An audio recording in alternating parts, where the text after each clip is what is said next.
আসসালামু আলাইকুম এভরিওয়ান। মিথ্যে মায়া গল্পের 4 নাম্বার পর্ব। আর ভিডিওটা ইউটিউব থেকে দেখলে অবশ্যই চ্যানেলটা সাবস্ক্রাইব করে দিবা।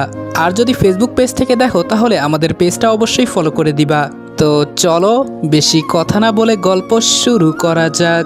রাতে সবাই খেতে বসেছে, মেঘলা সবাইকে খাবার দিচ্ছে।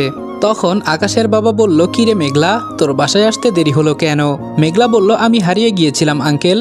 আজাদ সাহেব বললেন, হারিয়ে গেছিলি মানে?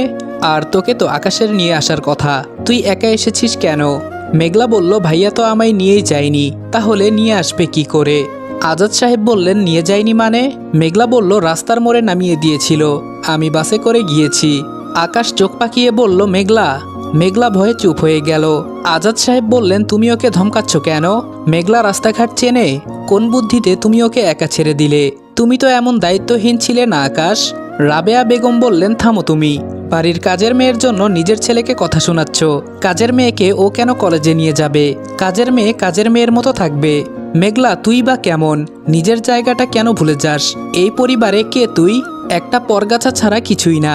তোর এত বড় সাহস হয় কি করে আকাশের নামে নালিশ করছিস?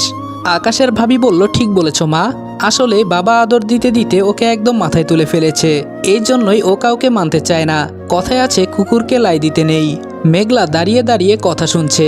ঠিক তখন আকাশ খাওয়া ছেড়ে উঠে চলে যায়। রাবেয়া বেগম বললেন, বাবা খাওয়া ছেড়ে উঠতে নেই, খেয়ে যাও, আর কখনো মেঘলা এমন করবে না। আকাশ বলল, আমার খাওয়া হয়ে গেছে মা, তোমরা খাও, এ বলে চলে গেল। রাবেয়া বেগম বললেন, ছেলেটাকে খেতে দিলি না, আর কত জ্বালাবি আমাদের? অপয়া অলক্ষণে মেয়ে। মেঘলা কাঁদতে কাঁদতে চলে গেল। আজাদ সাহেব বললেন, মেয়েটাকে এভাবে না বললেও পারতে রাবেয়া, হয়তো ও কোনো মায়ের আদরের মেয়ে ছিল, ভাগ্য আজ ওকে এখানে এনে দাঁড় করিয়েছে। ওর কি দোষ? ভুল তো আকাশ করেছে।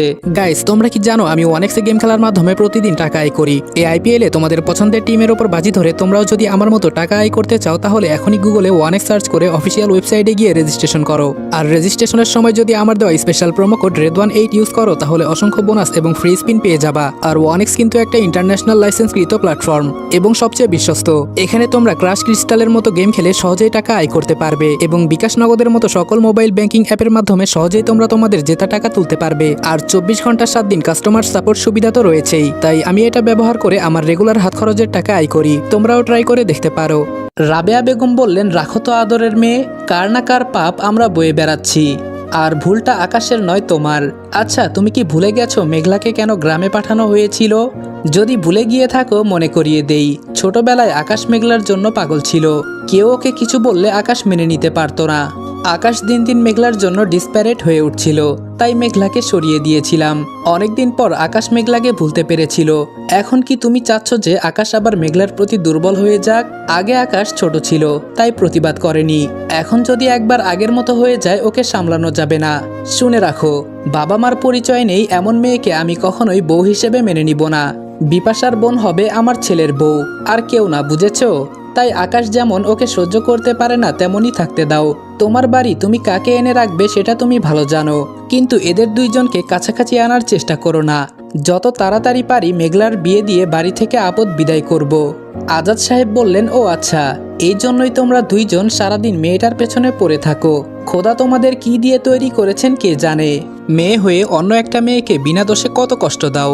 কিন্তু শুনে নাও, তোমার ছেলে মানে দ্য গ্রেট আকাশ একটা ফালতু ছেলে, ওর কোনো যোগ্যতা নেই মেঘলাকে বিয়ে করার। মেয়েদের কিভাবে সম্মান করতে হয় সেটাই তো ও জানে না। সারাদিন মেঘলাকে অপমান করতে থাকে। আর মেঘলাকে তোমরা কি মেনে নিবে না? তোমার ওই ফালতু ছেলেকে মেঘলাই মেনে নিবে না।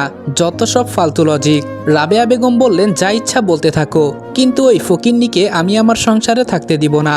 রাত 11:30। রাতে খায়নি আকাশ, খাবার রেখে উঠে গিয়েছিল। মেঘলার সেটা খারাপ লাগলেও তার জন্য কেউ না খেয়ে থাকবে সেটা ঠিক না। তাই মেঘলা খাবার গুছিয়ে নিয়ে আকাশের ঘরের সামনে দাঁড়িয়ে আছে, ভয়ে ঘরে ঢুকতে পারছে না। তখনই বিপাশা এসে বলল, ছেলেদের মন গলানোর সকল প্রস্তুতি নেওয়া শেষ তাহলে? একটা ছেলে এত অপমান করে তারপরেও তার পেছনে ঘুরঘুর করতে লজ্জা করে না? সম্পত্তির লোভে পড়েছিস তাই না? কথাগুলি আকাশের কানে যেতেই আকাশ দরজা খুলে বাহিরে এসে বলল, কি হয়েছে ভাবি? বিপাশা বলল, দেখো না কত নাটক। আকাশ মেঘলার দিকে তাকিয়ে বলল, এগুলো কি রে মেঘলা? মেঘলা চুপ করে দাঁড়িয়ে আছে। আকাশ এসে খাবারগুলি ছুঁড়ে ফেলে দিয়ে বলল, আমি কি বলেছিলাম এসব আনতে? তাহলে আনলি কেন? বাড়াবাড়ি করতে খুব ভালো লাগে তাই না? এরপর থেকে আমার সাথে কোনো রকম বাড়াবাড়ি করবি না, এটা আমি বলে দিলাম। আকাশ বলল, কেন খাবার নিয়ে এসেছিলি? কি ভেবেছিলি তোর জন্য খাইনি তাই দায়িত্ব পালন করতে এসেছিস? মেঘলা মাথা নিচু করে বলল, রাতে না খেলে শরীর খারাপ হয়। কিন্তু জিজ্ঞাসা করছেন কেন? সব ভাই তো বোনদের ভালোবাসে, বোনরাও ভাইদের ভালোবাসে, তাহলে আমি ভাইকে খাবার দিলে কি দোষ? বিপাশা বলল, ও আকাশের জন্য আমাদের কারো টান নেই, শুধু তোর আছে, সেটাই বোঝাতে চাস? এত ভালোবাসা তোর? দাঁড়া বোঝাচ্ছি। মা, ও মা, কোথায় গেলে? এসে দেখে যাও কি হচ্ছে এখানে। রাবেয়া বেগমকে ডাকতে ডাকতে চলে গেল বিপাশা। আকাশ বলল, তোকে কেউ কিছু বললে আমার সহ্য হয় না কেন বুঝিস না মেঘলা? তুই নালিশ করেছিস বলে আমি রাগ করিনি। মা তোকে খারাপ কথা বলছিল তাই না খেয়ে চলে এসেছিলাম। এখন তুই আবার কেন এলি মেঘলা? আবার তো কথা শুনতে হবে। তুই এমন করতে থাকলে তোকে আগের মতো আবার বাড়ি থেকে বের করে দিবে। আমার জন্য তুই যত বাড়াবাড়ি করবি ততই কষ্ট পাবি। তুই সেটা কেন বুঝিস না? কথাটা আকাশ মনে মনে বলল। মেঘলা বলল, কি হলো বলুন, কেন আদর করা যাবে না? আকাশ বলল, তুই চরম মাপের একটা গাধা, এজন্য এক্ষুনি চোখের সামনে থেকে বিদায় হ। মেঘলা বলল, খাবেন না? আকাশ বলল, যাবি নাকি থাপ্পড় মারতে হবে? মেঘলা বলল, আকাশে কখন রোদ উঠে আর কখন বৃষ্টি পড়ে কিছুই বুঝি না, কি আজব। আকাশ বলল, এখনো বকবক করছিস? মেঘলা সাথে সাথে দৌড়ে চলে গেল। পরের দিন সকালে আকাশ রেডি হয়ে নিচে নামছিল, তখনই চেঁচামেচি শুনে বিপাশার ঘরে গেল। সেখানে মেঘলাও আছে। আকাশ বলল, কি হয়েছে ভাবি? আর মেঘলা এখানে কি করছিস? রেডি হসনি কেন? কলেজে যাবি না? মেঘলা মাথা নিচু করে তাকিয়ে আছে। বিপাশা বলল, চুপ করে আছিস কেন? বল কি করেছিস? আমার নেকলেস না পেলে তোকে আমি বাড়ি থেকে বিদায় করে ছাড়বো, এই আমি বলে দিলাম। আকাশ বলল, কি হয়েছে ভাবি? বিপাশা বলল, আরে বলো না, আরিফ সেদিন আমায় যে নেকলেসটা দিল সেটা খুঁজে পাচ্ছি না।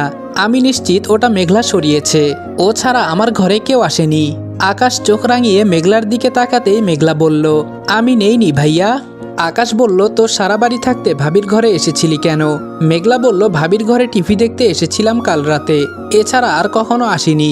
আকাশ বলল, ভাবি তুমি খুঁজে দেখো, না পেলে আমায় বলো, আমি তোমায় নেকলেস কিনে দিব, তুমি মন খারাপ করো না। আর চোর থেকে সাবধানে থেকো, মেঘলাকে আর ঘরে ঢুকতে দিবে না, ঠিক আছে? মেঘলা বলল, খুঁজলেই পাবেন, আমি নেইনি, বিশ্বাস করুন। আকাশ বলল, লজ্জা করছে না কথা বলতে? ঘর থেকে বের হ, চোর কোথাকার। মেঘলা বলল, আমাকে চোর বলবেন না, আমি কোনো চুরি করিনি, আমি চোর না। আকাশ একটা থাপ্পড় দিয়ে বলল, তাহলে অন্যজনের ঘরে ঢুকিস কেন? মেঘলা কাঁদতে কাঁদতে বলল, সারাদিন কেউ আমার সাথে একটা কথা বলে না, আমি সারাদিন একা একা কি করে থাকি? একটু টিভি দেখতে এসেছিলাম, তাও এখন বন্ধ হয়ে গেল। আকাশ আর কিছু না বলে বাহিরে চলে গেল। কিছুক্ষণ পর মেঘলা মন খারাপ করে কলেজে গেল। কলেজে যেতেই মেঘলা দেখলো নাবিল কয়েকটা ছেলের সাথে আড্ডা দিচ্ছে। মেঘলা পেছন থেকে বলল, এই যে খচ্চর, কেমন আছেন? নাবিল বিরক্তির দৃষ্টিতে তাকালো, কিন্তু মেঘলাকে দেখে মুহূর্তেই নাবিলের মুড বদলে গেল। মেঘলা আজকে সাদা জামা পরেছে, সাথে সাদা হিজাব, চোখে গাঢ় কাজল আর ঠোঁটে পিঙ্ক কালার লিপস্টিক। নাবিল তো হা করে মেঘলাকে দেখছে, সাথে থাকা ছেলেগুলো দেখছে। ছেলেগুলি মেঘলার দিকে তাকিয়ে আছে দেখে নাবিল বলল, আরে ছোট বোন যে, কি খবর তোমার? এই তোরা দাঁড়া, বোনকে ক্লাসে দিয়ে আসি। নাবিল বলল, তারপর বলো কলেজে প্রথম ক্লাস কেমন লাগছে? মেঘলা বলল, খুব ভালো। নাবিল বলল, ফুচকা খাবে? মেঘলা বলল, ক্লাসে তো দেরি হয়ে যাবে, আপনি ক্লাসে যাবেন না? নাবিল বলল, কি যে বলো তুমি, আমরা কি ক্লাস করতে কলেজে আসি নাকি? মেঘলা বলল, তাহলে? নাবিল বলল, আমি আড্ডা দিতে আসি, আর আকাশ মারামারি করতে আসে। মেঘলা বলল, কি বলেন, কাকে মারে? নাবিল বলল, আকাশের প্রচুর রাগ, কেউ একটু 19-20 করলেই ওকে ধরে মারে। আফটার অল কলেজের ভিপি বলে কথা। মেঘলা বলল, ভিপি কি? নাবিল বলল, তুমি সেটাও জানো না? আকাশ ছাত্র রাজনীতি করে, আমাদের ফিউচার এমপি সাহেব তিনি, আর আমি তার অ্যাসিস্ট্যান্ট। মেঘলা বলল, ও মা তাই? নাবিল বলল, হুম। মেঘলা একটা বিষয় খেয়াল করেছো? মেঘলা বলল, কি? নাবিল বলল, তোমাকে খুব সুন্দর দেখাচ্ছে, সবাই তোমার দিকে তাকিয়ে আছে। মেঘলা একটু লজ্জা পেয়ে বলল, কি যে বলেন? মেঘলা আর নাবিল কথা বলছিল, তখন আকাশ কলেজে ঢুকলো। মেঘলাদের সামনে দিয়েই হেঁটে চলে গেল। কথা বলল না। নাবিল বলল, কি ব্যাপার, আকাশ বিল্ডিংয়ে ঢুকছে কেন আর আমাদের সাথে কথা বলল না কেন? মেঘলা বলল, হয়তো কাজ আছে তাই যাচ্ছে। আমাকে তো আগেই বলে দিয়েছে কলেজে কথা বলা যাবে না। নাবিল বলল, তাই বলে আমার সাথেও বলবে না? আর এটা ভাঙ্গা বিল্ডিং, কোনো ছাত্র এখানে যায় না। আকাশ কাউকে মারলে এখানে নিয়ে মারে। ও ছাদের দিকে যাচ্ছে মানে কাউকে মারবে। তুমি ক্লাসে যাও, আমি আকাশের কাছে যাই। এ বলে নাবিল চলে গেল। মেঘলা বলল, আজব, কারণ ছাড়াই মানুষকে মারে, আমাকেও মারে। মেঘলা ক্লাসে গিয়ে ঠিকঠাকভাবে ক্লাস করেছে। কলেজে আজকে মেঘলা আকাশের সাথে কোনো কথা বলেনি। ক্লাস শেষে সে যথাসময় বাসায়ও চলে এসেছে। আসসালামু আলাইকুম এভরিওয়ান, মিথ্যে মায়া গল্পের 4 নাম্বার পর্ব এখানে শেষ করলাম। ভিডিওটা ভালো লাগলে লাইক, কমেন্ট এবং শেয়ার করে দিও। আর চ্যানেলে নতুন হলে সাবস্ক্রাইব করতে ভুলবে না। এবং আজকের পার্টটা ছোট করে দেওয়ার জন্য আন্তরিকভাবে আমি দুঃখিত। পরবর্তী 1 মাস প্রত্যেকটা পার্ট এমন ছোট ছোট করে আসবে। আর কেন আসবে এটা অবশ্য আমি কমিউনিটি পোস্টে বলে দিয়েছি। তোমরা যদি গল্পের পার্টগুলো আরেকটু বড় চাও তাহলে প্রত্যেকটা ভিডিওতে কিছু টার্গেট দেওয়া হবে, ওগুলো তোমরা ফুলফিল করে দিবা। যদি ফুলফিল করে দিতে পারো তাহলে ইনশাআল্লাহ আমার একটু কষ্ট হলেও আমি বেশি করে দেওয়ার ট্রাই করব। তোমরা যদি আমাকে ভালোবাসা দাও তাহলে আমি এতটুকু স্যাক্রিফাইস করতেই পারি। আর অবশ্যই আমার জন্য দোয়া করবা যেন আমি অতি দ্রুত সুস্থ হয়ে তোমাদের মাঝে আবারও নতুন গল্প নিয়ে ফিরে আসতে পারি এবং আগের মতোই রেগুলার তোমাদেরকে গল্প দিয়ে আনন্দিত করতে পারি। তো আজকের ভিডিওতে 5000 লাইক এবং 1000 কমেন্টের টার্গেট থাকলো। দেখি তোমরা কতগুলো কমপ্লিট করে দিতে পারো।